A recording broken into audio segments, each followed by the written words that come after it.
আল্লাহ রাসূল বললেন, লাইসা শাদীদু বিসুরআ, কুস্তি করে যে অন্যকে শোয়ায় ফেলতে পারে সে শক্তিশালী নয়।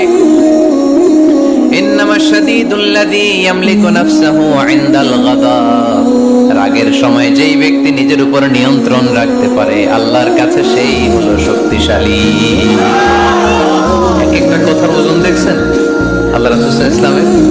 লাইসা শাদীদু বিসুরআ, যে কুস্তি খেলতে পারে ভালো সে শক্তিশালী না, বরং ইন্নামা শাদীদুল্লাযী ইয়ামলিকু নাফসাহু ইনদাল গাদাব, রাগের সময় যে নিজেকে নিয়ন্ত্রণ করতে পারে সেই শক্তিশালী। সুবহানাল্লাহ পড়ুন। এক সাহাবী এসে বললেন, ইয়া রাসূলুল্লাহ আউসিনি, ইয়া রাসূলুল্লাহ আমারে কিছু নসিহত করেন, নসিহত করেন। বিশ্বনবী বললেন, লা তাগদাবু, সাহাবী তুমি রেগে যেও না। সাহাবী বললেন, নবী আবার নসিহত করেন। বিশ্বনবী বললেন, তুমি রেগে যেও না। সাহাবী বললেন, শুনলাম